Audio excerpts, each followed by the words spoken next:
आनंद से सरोवर हो रहे थे और ये कृपा परमपिता परमात्मा की है। पूछे क्यों ऐसा है?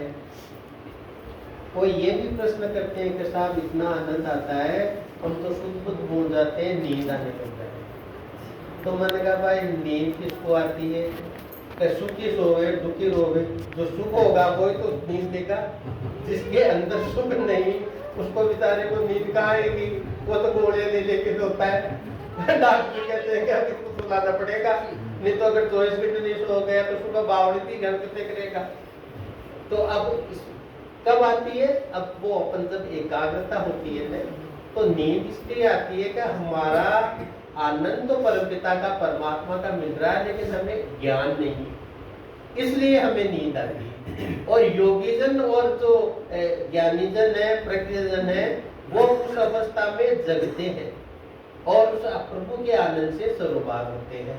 इसलिए वो कहते हैं बहुत अच्छा आनंद है। समाधि में बैठते हैं, 3-3 घंटे तक बैठे रहते हैं, न भूख न प्यास, न घोटों में दर्द न हाथों में कहीं दर्द, आनंद लेते हैं। किसकी कृपा? उस परम पिता परमात्मा। ऐसी स्थिति के अंदर हमारे हार्मोनिकल सीक्रेशंस जो है बॉडी के, हमारे शरीर के जो अंतःस्रावी ग्रंथियां जो रस स्रावित करती है, उनका प्रभाव इस प्रकार से शरीर पर पड़ता है।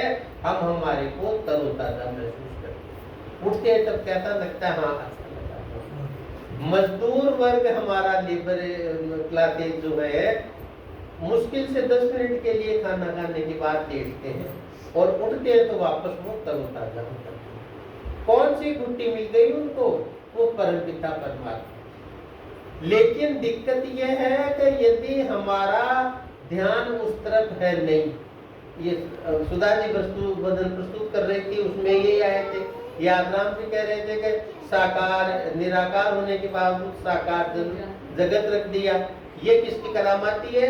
ये सर्वशक्तिमान परमात्मा कर सकता है और नहीं कर सकता है, तो उसकी सर्वशक्तिमता की तरफ हमारा ध्यान जाता है। तो जब वो लेबर क्लास उठती है तो उनको क्या थोड़ी सी अनुभूति सुख की होती है, अंदर से तरोताजा हो जाती है। तो हम भी चाहते हैं, लेकिन हमारी अज्ञानवश अविद्यावश हमने उस परमपिता परमात्मा के उस आनंद को भी खो दिया, जिसको सामान्य जन और पशु पक्षी पौधे भी अज्ञान से प्राप्त कर, अज्ञान होता है लेकिन उसकी अनुभूति उनको भी होती है और वो भी अपने आप में बहुत अच्छा फील करते हैं। तो हमने क्यों खो दिया? अविद्यावश हमारा ध्यान उधर से भटक गया। कहते थे खाली स्थान हो जाता, तो भाई देखो हमारा मन वाणी और कर्म ये तीनों ऐसे साधन हैं जो प्रतिक्षण कार्य करते रहते हैं, चाहे वाणी से कर लो, चाहे कर से कर लो और चाहे मन से, हमेशा ये कार्यरत रहते हैं। अगर अच्छे कार्य में लगा दिया तो इनकी गति उधर हो जाएगी, और अगर अच्छे कार्य में नहीं लगाया तो इनकी गति दुर्गति की तरफ भी हो सकती है। इसलिए कहा सावधान हो। इसके लिए और बताया भी है परमपिता परमात्मा ने, वेदवाणी के अंदर भी यही बताया है, सतर्क रहो, सावधान रहो, पुरुषार्थ करते रहो, अपने लक्ष्य का ध्यान रखो, किस लिए मनुष्य शरीर में आए हो, कहाँ जाना है, मोक्ष की प्राप्ति करना मुख्य उद्देश्य मानो, सांसारिक भोगों को गौण समझो और मुख्य की तरफ गति करो। अभी रामनवमी का उत्सव आया था, बहुत चारों तरफ बहुत अच्छा वातावरण बना हुआ था, मंदिरों में, अखबारों में, सब जगह झांकियां करती। लेकिन आप देखो उसी के अंदर लिखा हुआ है, रामायण के अंदर रामचरितमानस में गोस्वामी तुलसीदास जी महाराज ने लिखा, सन्मुख होय जीव मोय जभी जन्म कोटि अविनाशई कछन। क्या अर्थ हुआ इसका? कि जीव जब भी मेरी तरफ सन्मुख हो जाता है उस समय उसके पाप कट जाते हैं। कटने का अर्थ यह नहीं है कि ये पापों के फल से मुक्ति मिल गई, पाप तो कर लिया तो वो फल भोगना ही पड़ेगा। कटते कहते हैं पापों की तरफ हमारे जो संस्कार बने हुए हैं उनसे हमको मुक्ति मिल जाएगी। उनसे जब मुक्ति मिल जाएगी तो क्या होगा? दोबारा पाप नहीं होंगे और दोबारा पाप नहीं होने से हम पाप के कर्म फल से बच जाएंगे। ये अर्थ आता है इसका। अब अगर इनको इसी प्रकार से वास्तविक अर्थ से लेके अगर चौपाइयों का हम चिंतन मनन करते हैं वेद के मार्गदर्शन के अनुसार, तब तो हमारे लिए लाभकारी सिद्ध होती है।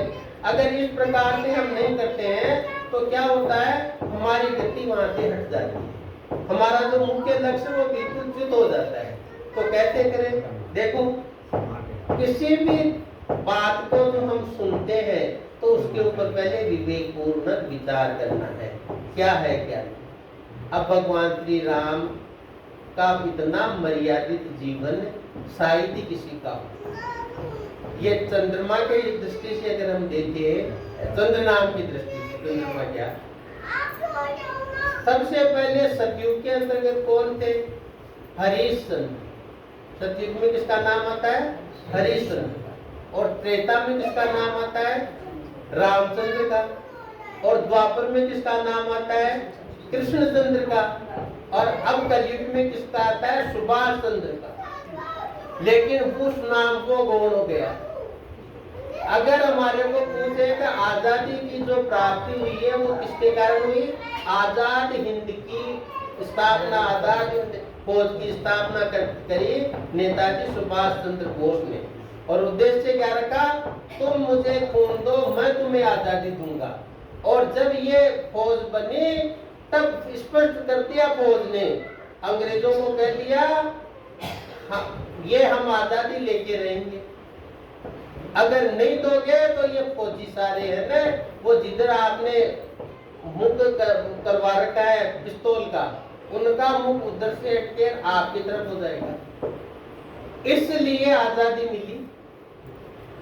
ऐसे चरखे आपने से आजादी थोड़ी मिल गई। मत पढ़ना इस भूल में कभी, मत इसमें करना कि अल्लाह इस पर तेरा नाम कर लिए जहां पर आजादी मिल गई। नहीं, वहां वो स्थिति थी, इतने बलिदान हुए जब जाके हमारे को आजादी प्राप्त हुई। और पहले आजादी के सूत्रधार देव दयानंद जी महाराज थे।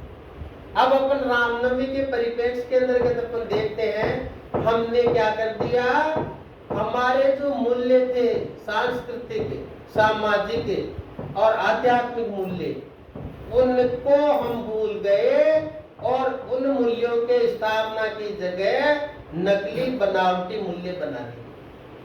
हमने हमारे जो उच्च महान पुरुष थे उनके जीवन से जो प्रेरणा मिलनी थी, उस प्रेरणा के लिए तो कह दिया कि वो तो उसके उनको उस प्रेरणा मिले, उसके लिए तो कह दिया वो तो भगवान थे, उनकी बराबरी हम थोड़ी कर सकते हैं। कोई कहे अरे राम वो तो भगवान थे, उनकी बराबरी हम थोड़ी कर सकते। और उनको क्या किया, वहां से जो कर्तव्य पालन का मार्ग मिल रहा था उसको हटा के मंदिर में रख दिया, यहाँ पर दीवार में स्थापित कर दिया और कह दिया टाइम टेबल लेंगे, दर्शन कर लेंगे। ये पता नहीं भगवान श्री राम तो पग पग पर कह रहे हैं वर्णाश्रम निज निज धर्म निरत वेद पथ दो। वेद के पथ पर निरंतर चलना है। अब न तो चलने वाले को भी रोक दिया, प्रेरणा देने वाले की जो प्रेरणा प्राप्त हो रही थी उस प्रेरणा को भी रोक दिया, खुद भी रुक गए और वेद की जगह दूसरे स्थान उनके नाम को ही वेद मान लिया, परमात्मा का नाम मान लिया। जब क्या स्थिति हुई, जैसे ऐसे हम कहते हैं, इसका दुष्परिणाम कितना हुआ, हमारे महान पुरुष ऐतिहासिक जिनका जीवन था मूल्य परक, वो समाप्त हो गया और अंधविश्वास में परिणत हो गया। इस प्रकार की कथाएं लिख दी, लोगों का विश्वास टूट गया। कह दिया विदेशियों ने तो जो बातें इनके चरित्र में लिखी है ऐसा तो कोई मानव जीवन में तो कर नहीं सकता, ये तो काल्पनिक है। ये कहा हमने कितना किया, हमारे तो यहाँ पर थोड़ी बहुत भी कोई उन्नति तरक्की कर लेता है तो उसको बड़ा चढ़ा के पेश करते हैं, छोटे को भी बहुत बड़ा बड़ा के पेश करते हैं। और हमने क्या किया, हमारे महापुरुषों की आदर्श की दुर्गति करी। महान पुरुषों को सामान्य पुरुषों की श्रेणी में भी नहीं छोड़ा, पहले तो लाए सामान्य पुरुषों की श्रेणी में, खाना पीना चलना ओढ़ना जैसा सामान्य पुरुष करता है वैसे मूर्तियां बना के पूजा करना शुरू किया। फिर उसके बाद में उससे भी नहीं बना, उससे भी जाके इत्रियों ने भी आगे हमारे महान पुरुषों को पशु पक्षियों में ला दिया। जामवंत, जटायु, हाँ वानर नरेश, ये अपने हनुमान जी महाराज यहाँ तक ले आए। और यहाँ तक भी पेट नहीं भरा तो जड़ में ले आए। जड़ता कैसी आ गई? अयोध्या तो ने पत्थर बंदी वहां से लेके चलते चलते कहां दुर्गति लाती है। कभी विचार किया? रामनवमी भगवान मर्यादा पुरुषोत्तम राम जो सर्वश्रेष्ठ जिनका चरित्र था, सर्वश्रेष्ठ जिनका प्रवचन करने का ढंग था, वो प्रवचन करते मुंह से नहीं आचरण से करते थे। प्रात समय उठकर रघुनाथा मात पिता गुरु नावई माता, कहते नहीं थे, करते थे वो। फिर विगत दिवस मुनि आयुष पाई संध्या करन चलो दो भाई, वो कहते नहीं थे कि संध्या करनी है। गुरुवर के आदेश प्राप्त करके और संध्या करने के लिए बैठ जाते थे वे तो। वो आदर्श था उनका भगवान श्री राम। उसकी तरफ हमने नहीं ध्यान दिया और हमने तो ये कथा बना ली कि वो पत्थर को छू दिया और वो ने पत्थर से शिला के नारी बन गई। अब आज का बौद्धिक वर्ग, ये जो आजकल इतनी ज्यादा नकारात्मक बातें चल रही है, कोई विश्वास कर सकेगा की बातों में? देव दयानंद जी महाराज ने ऋग्वेदी भाष्य भूमिका लिखे में पढ़ते हैं, उसमें इस कथा का उल्लेख भी है और उन्होंने स्पष्टीकरण भी किया। कई प्रकार से मानोगे तब होगा, अगर उस प्रकार से मान लोगे हम तो नहीं एक पत्थर से बन गई नारी, ये तो काट के नाव बेचारी, मेरा यही परिवार पालू सारा, मेरा यही रोजगार पालू सारा परिवार, कैसे बिठाऊं तुझे नाव में, तेरे जादूगर पाऊं, ये केवट कह रहा है। अब उसको पता नहीं केवट को जड़ जो चीज है वो चेतन कैसे हो जाएगी, और केवट यही कह रहा है। फिर वो कह रहे हैं कि ले लो मल्ला उतर आई मेरे पल्ले कुछ नहीं पाई, अंगूठी उतार के दे दी। अब विचार करो आप, जब बलकर वस्त्र उन्होंने धारण कर लिए भगवान श्री राम ने, अंगूठी कहाँ से आ गई? पहले तो रत्नी उतराएंगे अंगूठी, फिर बाद में बलकर धारण करेंगे, तो वो अंगूठी कहाँ से आ गई? वहां कह दिया। फिर आगे चले तो वहां पे वो रावण ले गया उसको सीता माता को, तो रावण को सीता माता के पास कहते आभूषण कितने अनुसुईया ने दिए थे। अनुसुईया के आश्रम में जब गए थे वो, तो अनुसुईया जी ने देखा ये पतिव्रता स्त्री है, नारी श्रेष्ठ है, तो उन्होंने अपने कंगन वगैरह सारे जो भी उनके पास होते दे दिए आप धारण। तो जब वो अब वो धारण, तो सीता जी को जब रावण ले गया तो वो सारे जो आभूषण उनके थे उतार के नीचे डाल दिए, और उन आभूषणों को तो लक्ष्मण ने पहचाना, आभूषण सारे ना डाल दिए। अब वो जो आगे कह रहे हनुमान जी महाराज 100 वाटिका में चले गए, तो वो कह रहे थे मात मोरी देवो कुत, ये जो चिन्ह दिया चूड़ामणि उतार दे तबु हर समेत पवन सुत गई। मात मोरी देवो तीना जैसे रुग्नायत मोई दीना, जब भगवान श्री राम ने अंगूठी दी थी, फिर वो दूसरी अंगूठी कहाँ से आ गई? उन हनुमान जी को दी। हनुमान जी को दी तो हनुमान जी ने जाके माता सीता की जोड़ी में डाल, तो उसमें ने जो डाल दी, तो वो देखिए नाम की अंगूठी है, तो फिर वो अंगूठी कहाँ से आ गई? फिर माता सीता के लिए हनुमान जी कह रहे हैं कि जैसे भगवान को राम ने ये अंगूठी दी है, वैसे आप भी कोई चिन्ह दो मेरे को। तो उन्होंने कहा चूड़ामणि उतार दे तब हर समय पवन सुत लगी। ये है ना जो चूड़ामणि होती है, चूड़ा अपन कहते हैं चूड़ा, ये संस्कार चूड़ा कर, वो चूड़े का अर्थ ये नहीं है चूड़ियां पहनने का, बालों का अर्थ है।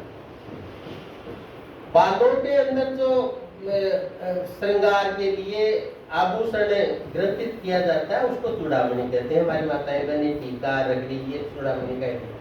तो जब सीता माता के पास तो कुछ नहीं था, तो वो चूड़ामणि कहाँ से आ गई थी? और कहते हैं कि वो उतारा डलने की दी हुई थी। अब इस प्रकार की बातें कर करके भ्रमित हो गए।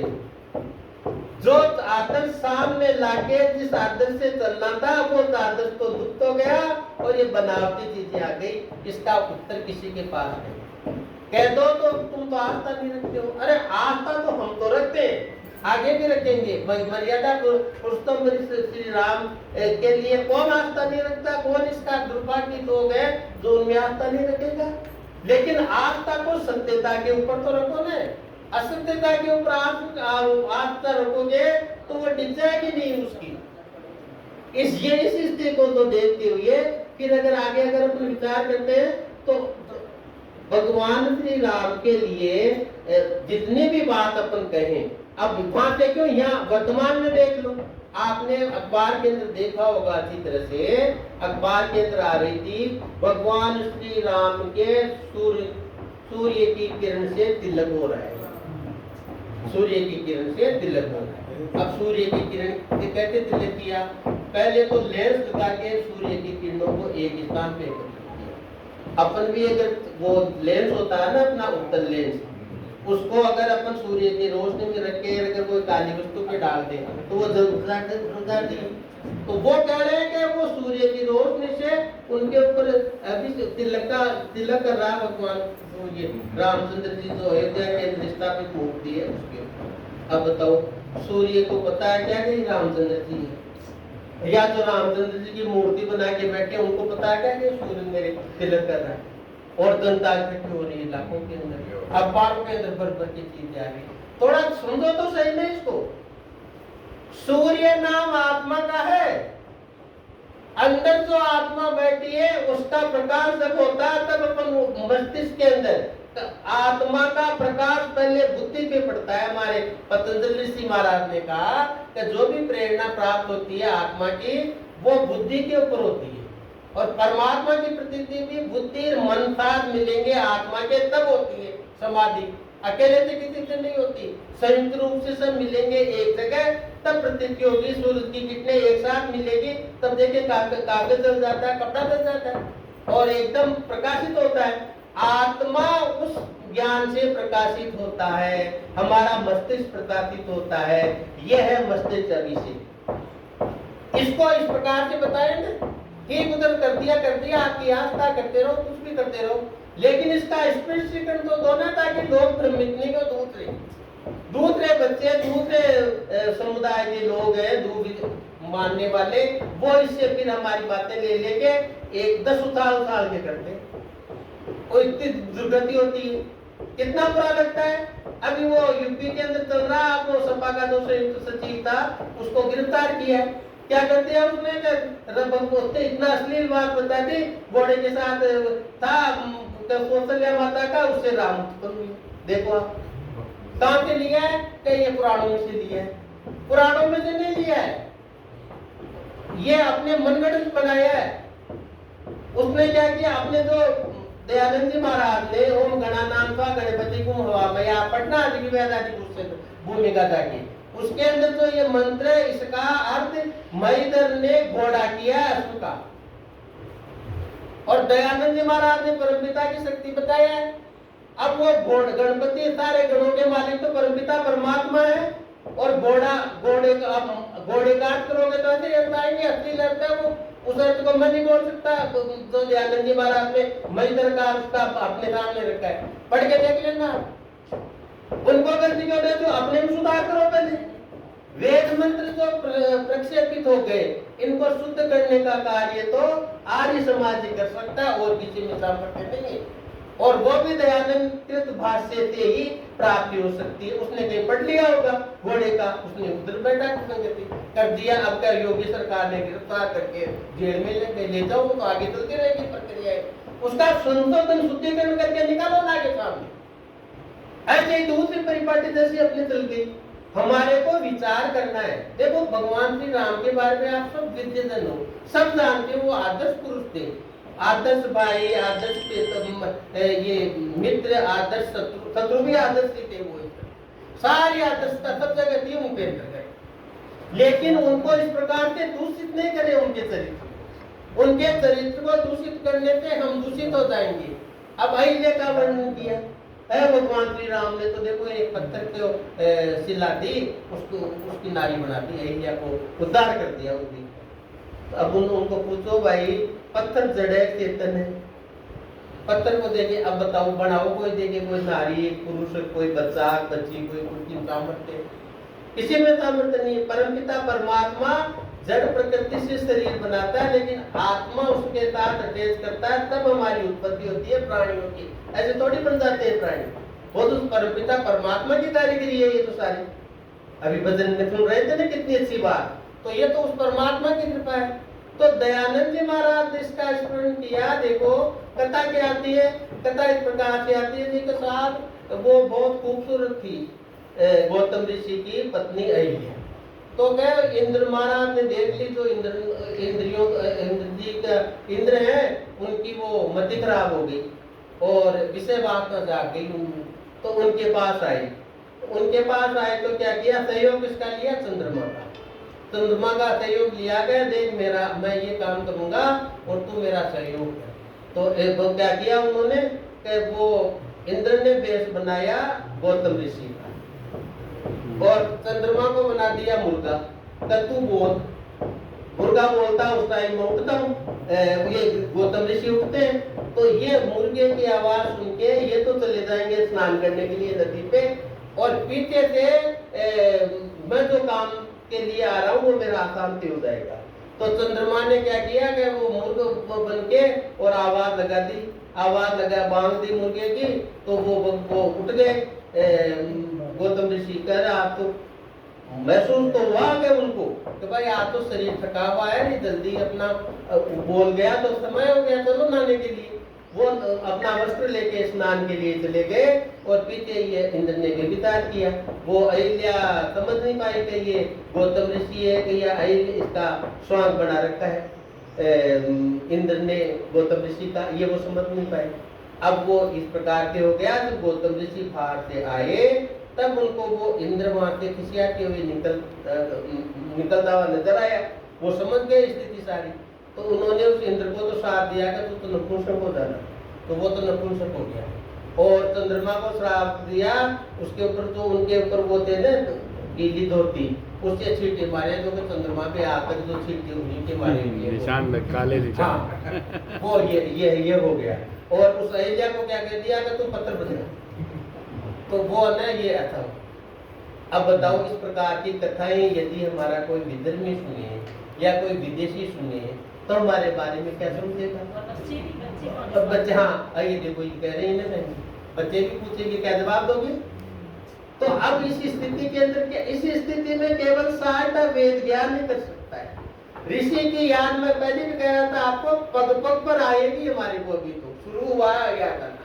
तो वो ऋषि ने क्या बताया कि देखो उन्होंने शतपथ ब्राह्मण ग्रंथ के आधार पर समझाया कि देखो ये जो है ना अहिल्या नाम तो है रात्रि, अहरनिश कहते हैं ना रात्रि को।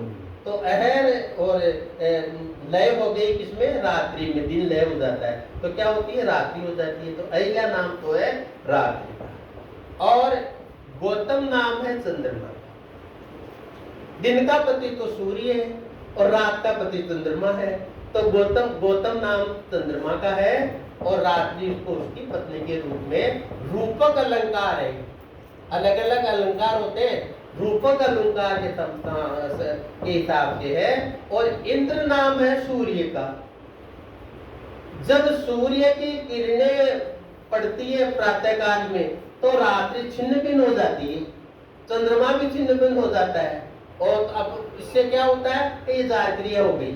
इसलिए उसको समझाने के लिए जैसे भी सूर्य का प्रकाश आता है रात्रि छिन्न भिन्न होकर चली जाती है, चंद्रमा भी दिखाई नहीं देता सूर्य के अंदर। तो इस क्रिया का रूपक अलंकार के रूप से इस प्रकार के लो कि रात्रि के अंदर चंद्रमा गौतम, गो यानी चलने वाला। देखो गो के भी अनेक अर्थ है। भगवान श्री राम के अंदर भी अपन के उनके आविर्भाव में भी देखते हैं तो क्या कहते हैं इसमें, गोजित देव हितकारी कृपा सिंधु मानुष कंधारी, ये आती है चौपाई के अंदर। तो इसमें गो का अर्थ गाय नहीं, क्योंकि आगे धेनु और धेनु का अर्थ तो गाय है, लेकिन गो के क्या गए, गो का अर्थ देखो एक तो इंद्रियां होती है, गो का अर्थ एक ये होता है वेद की ऋचाएं, और गो का नाम पृथ्वी होता है। तो यहाँ पर पृथ्वी अर्थ है। धरती के ऊपर जब ज्यादा संकट आता है तब इस प्रकार से परमात्मा कृपा करते हैं कि कोई ऐसी न ऐसी कोई शक्ति जरूर परमात्मा की रहती है जो परमात्मा के गुणों से जैसी लगती है संपन्न है और वो रक्षा भी करती है, अपना उद्देश्य भी पूरा मोक्ष प्राप्ति का करती हो परोपकार करके। तो इस रूप में तो हम मानते हैं, लेकिन हम इस रूप से नहीं मानते भय प्रकट गोपाला, भय प्रकट दयाला दीन दयाला, वो नहीं। वो तो क्या कहते हैं कि तब भगवान श्री राम तो पैदा थोड़ी हुए थे, वो तो प्रकट हुए थे। अब प्रकट पैदा में क्या हो गया, तो वो तो प्रकट हुए थे। कहते कि हुए थे, माता कौशल्या थी तो उनके प्रसव वेदना थी, भाई बच्चा होने वाला है, तो भगवान श्री राम प्रकट हो गए, 4 भुज उनके और चारों हाथों के अंदर लिए हुए शंख चक्र गदा पद्म और प्रकट हो गए। अब वो तो कहाँ से प्रकट हो गए, फिर प्रकट हो गया तो फिर माता कौशल्या के जो गर्भ शिशु था उसका क्या हुआ, और ऐसे ऊपर वैसे बिना उसके प्रकट हो गए तो वैसे हो जाते। फिर वो श्रृंगी ऋषि को बुला के बस में बना खिला के खीर बना के, उसकी क्या आवश्यकता नहीं थी, वो तो वैसे हो जाती। फिर आगे क्या हुआ, जवाब नहीं है हमारे पास। प्रकट का अर्थ ये हुआ विष्णु के सदृश है। रामायण के अंदर राम को और विष्णु को अलग अलग माना है। भगवान श्री राम ने व्यापकता से जो यज्ञ पुरुष का रूप था उसका प्रचार प्रसार आगे किया यज्ञ भावना का, इसलिए उनको यज्ञ पुरुष मानते हैं। देखो कितना अच्छा उदाहरण आता है। हमारे एक विद्वान हुए हैं वेदपाल सुनीत, अब तो है नहीं वो, उन्होंने एक पुस्तक लिखी सतपथ के 10 पद, सतपथ सुभाषित नाम से पुस्तक लिखी, 10 पद 10 व्याख्यान है उसमें। तो वो उसमें लिखा हुआ उन्होंने रामायण का प्रसंग देखे कि देखो ये भगवान श्री राम के बारे में हम कहते हैं धर्म अवतार थे, 10 साथ में अवतार थे। वो देखो अब इस कथा पे अगर विचार करते हैं तो हमारे सामने आता है अवतार तो क्या है, भगवान श्री राम क्या है। अच्छी तरह से समझ में आएगा अपने को, मेरे को बहुत अच्छी लगी।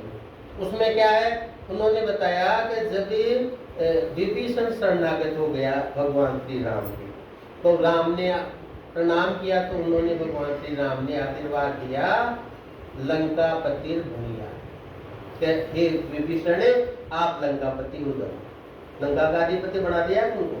चलो ठीक।